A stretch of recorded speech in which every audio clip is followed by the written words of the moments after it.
So in this lecture, we'll have a look at some testing procedures for heteroscedasticity, and in this case, by using squared residuals. The setup for the lecture is as follows. We have a linear regression model with random sampling and several explanatory variables. It's linear in parameters, but it may be non-linear in data. We do assume that the explanatory variables are exogenous, so we know that the OLS estimator will give us unbiased and consistent estimates. But the point here is that we do not know if the error terms are homoscedastic or heteroscedastic. And as we know, that makes a big difference. If they're homoscedastic, then OLS will work fine. We can trust the standard errors, do inference, all that stuff. If they're heteroscedastic, the OLS estimators are still unbiased and consistent. They're not efficient, but the standard errors are questionable. So as we don't know if they're homoscedastic or not, we want to formulate a hypothesis, which is simply this: the error are homoscedastic. If we reject this null hypothesis, then we need to deal with heteroscedasticity, and if we do not reject it, then at least the heteroscedasticity problem is not very severe. So to understand the idea behind this test, let's have a look at homoscedastic data, compare that to heteroscedastic data, and that will actually lead us to the procedure that we will develop in this lecture. So here I have done some Monte Carlo simulations with only one explanatory variable. The data generating process is the linear regression model. Y is beta 1 plus beta 2 times x plus an error term. And in the simulation, I have used 0 for the intercept and 1 for the beta 2 parameter. I want to compare homoscedasticity to heteroscedasticity. And we know that the difference is that with homoscedastic data, the variance of the error term is constant. That of course means that the standard deviation is constant as well. While if we have heteroscedasticity, the standard deviation is not constant. So here is the standard deviation for homoscedastic data. It's 5 for all our observations. It doesn't change, it's 5 everywhere. So that's starting point for generating homoscedastic error terms. Here I have standard deviation for heteroscedasticity. So the way that I'm modeling is as follows. The first observation, where x takes its smallest value 1, we have a standard deviation of the error term, that's 0.1, and then it increases by 0.1 all the way down to the final one, where the standard deviation is 10. Homoscedastic standard deviation, heteroscedastic standard deviation. Based on these two possibilities, I'm going to simulate homoscedastic error terms, epsilon, and heteroscedastic error terms, epsilon. For the homoscedastic error terms, I use the homoscedastic standard errors, and vice versa for the heteroscedastic error terms. So if you look at this formula, it looks like this. I simulate the error term from a normal distribution. I put a 0 for the mean so that the explanatory variable is exogenous, and I put E2, the standard deviation, which is homoscedastic. I've simulated these guys same way. For the heteroscedastic error term, I do exactly the same, but I use the heteroscedastic standard deviation. So now I have one set of x variables and I have two sets of error terms. So these two sets of error terms can give me two sets of y data. Homoscedastic y data, that's calculated from beta 1 plus beta 2 xi plus error terms that are homoscedastic. So as you can see from the formula, it's beta 1 plus beta 2 times x plus g2, which are the homoscedastic error terms. Similarly here, beta 1 plus beta 2 times x plus h2, the heteroscedastic error terms. And then I made a scatter plot of the x data against homoscedastic y, x data against heteroscedastic y, so that we can see the difference. So I hope that you can figure out that these on the top are homoscedastic, while these at the bottom are heteroscedastic. At the bottom part, there is no tendency for the observations to deviate from the trend line in either direction. On the bottom one, it's pretty clear that the observations that has small x values are much tighter and closer to the trend line, and the observations with high x values have larger distance to the trend line. So we're going to utilize this fact in order to develop a test which can hopefully then distinguish between this case and the other case with the heteroscedastic data. Here I have made two other scatter plots with the same data. It's x on the x-axis going from 1 to 100. On the y-axis on the top chart, I have the homoscedastic error terms. In the second one, same x-axis, but here I have the heteroscedastic error terms. We can see that the expected value is 0. They all have that expected value 0. In the top one, it's also reasonable that we have a constant variance. There is no tendency for the spread to increase or decrease. In the bottom chart, the expected value is also 0, but here we clearly see that the variance increases as we move to the right. So we can a little bit suggestively draw something like this. The error terms are sort of in a band like this, while for the heteroscedastic data, the band goes more like this. So if we add like a 3D effect, then we can sort of remember the shape of these, because the homoscedastic data is more kind of like cigar formed, while the heteroscedastic ones are more like kind of a vuvuzela. So I've made two more charts that I want to consider. The first one is as follows. Based on this chart where I have homoscedastic error terms and the x variable, I have simply taken the square of the homoscedastic error terms, and that's what I've plotted in this chart. So on the y-axis, I now have the square of the homoscedastic error terms.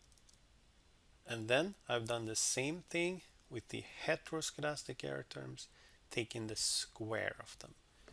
And the thing to note here is that in the beginning they are generally small, so the square will be small, but as we go along they are generally big, so the square will be big. So for the heteroscedastic data we have this kind of shape.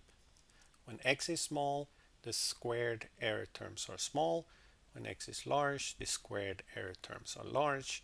We do not see that in the homoscedastic data, because in that case there is no relationship between the error term and the x value. And this is actually what will help us. If I add a trend line to this data, not surprisingly, the trend line is basically just a horizontal line, and r square is very close to 0. That's what we would expect if I have homoscedastic data. However, for heteroscedastic data, we would not expect that. Here, it's definitely the case that the larger the x, the larger is the squared residual. And that's also what we find. Adding the trend line, we see that the slope is definitely positive, although it's quite clear that in this case the relationship is not linear. And so here I've changed it to a quadratic form, and there is a clear relationship between x and the squared residuals. And so this is the basic idea. This is the foundation of testing for heteroscedasticity. If I could run a regression of my squared residuals on my x variable and possibly the x variable squared, then I could just simply look at that regression and see if the coefficients in front of the x variables are significant, as they are here. If they are not, as they are here, then it's more likely to be homoscedastic. If they're significant, like here, then it's more likely that the data is heteroscedastic. There is just one tiny problem with this, and that's the fact that we do not observe the error terms. Epsilon is not known to us as econometricians, but that's a minor problem because we have residuals, and the residuals are in general pretty close to the error terms. Well, at least when our estimators are close to the true values. But we know that with even when we have heteroscedastic data, our OLS estimators are unbiased. So even with heteroscedastic data, we would expect the residuals to represent the error terms fairly well. So the only change that we need to do in order to make this process possible to carry out is to run a linear regression model with the squared residuals on the x variables. So here is a summary of the procedure. Step 1. Estimate your linear regression model using OLS. That will give you consistent and unbiased estimators. From that, you can calculate your residuals. So let's save the OLS residuals.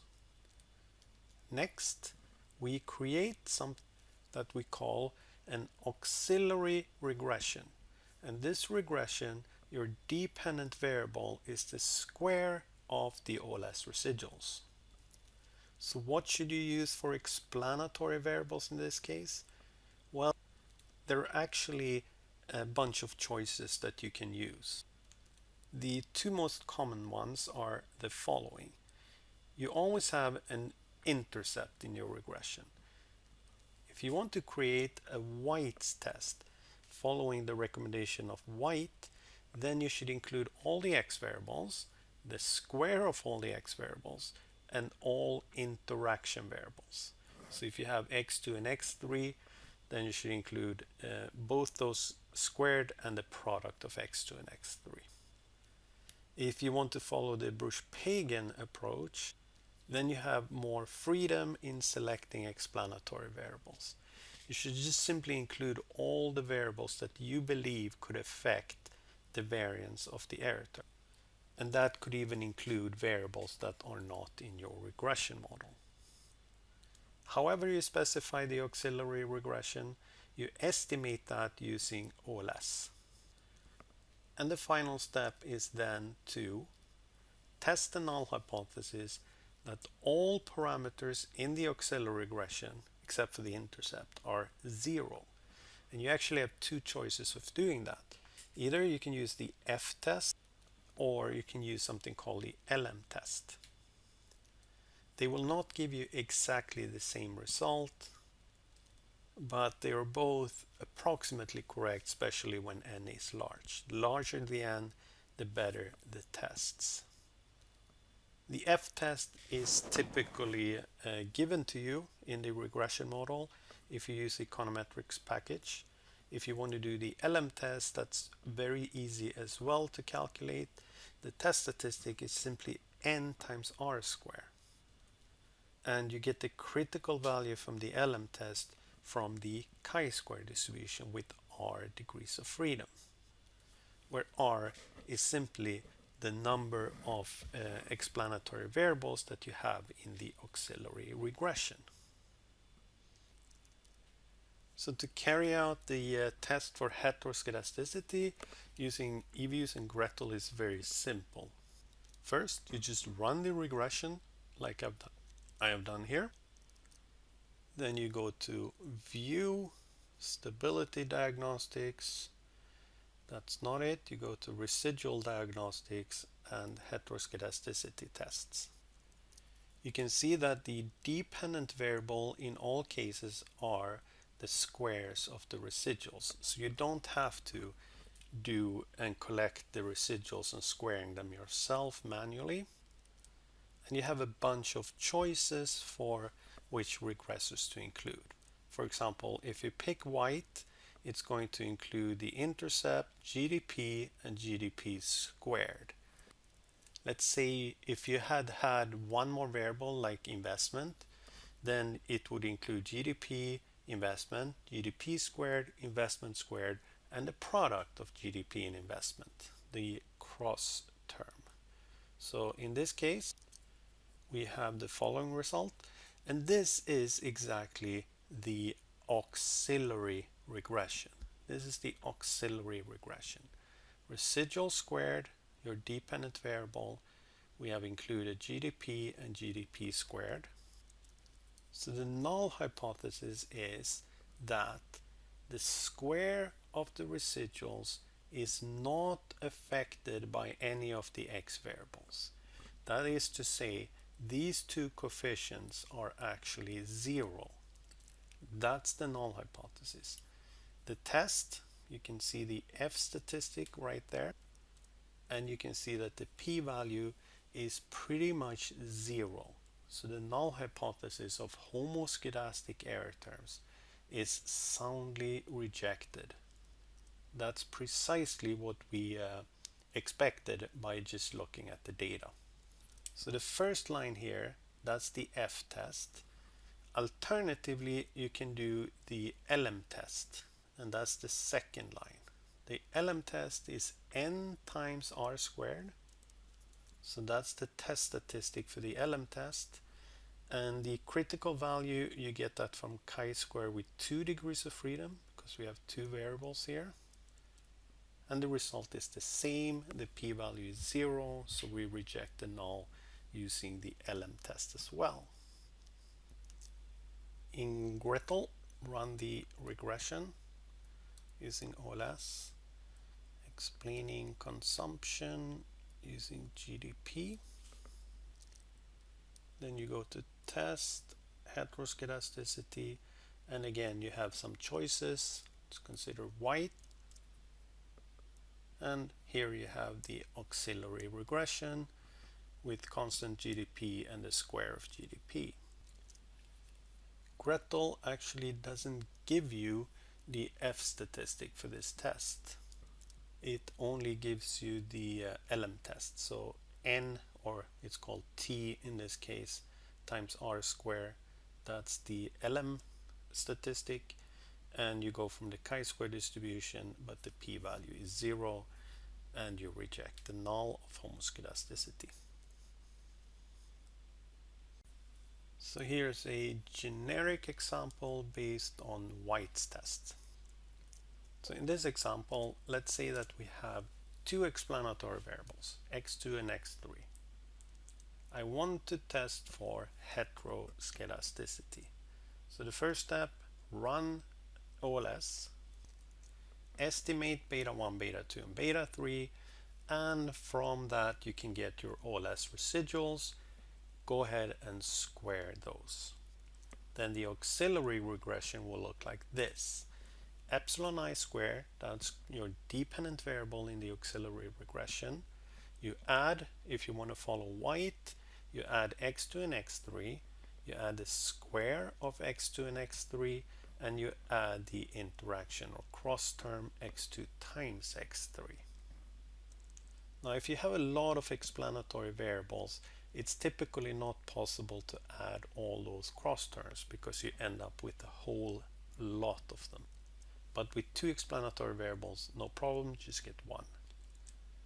The null hypothesis is that all the parameters of the auxiliary regression are equal to 0 except for gamma 1. So the null hypothesis looks like this. From gamma 2 through gamma 6, they are all 0. None of the x variables has any effect on the square residuals. We can test this hypothesis using either the f-test, and the f-test you calculate from r square using this formula, r square divided by r, the number of restrictions, that's 5 because we have 5 restrictions in our null in this case, divided by 1 minus r square over n minus 6 because we have 6 parameters in the auxiliary regression, including the intercept. And under the null, we know that this f statistic will follow an f distribution with 5 and n minus 6 degrees of freedom. So we calculate the f value, we check if it's in the tail of the f distribution, and then we can reject the null or not. Alternatively, you can use the little bit simpler LM test, which is just calculated as nr square, and the critical value is also a little bit easier because you only need to check the chi-square distribution with 5 degrees of freedom. We see that these two tests are asymptotically equivalent, meaning that as n increases, the difference between them gets smaller and smaller and eventually disappear. But for smaller samples, there may actually be a difference, but unfortunately there is no way of saying which one is the better one.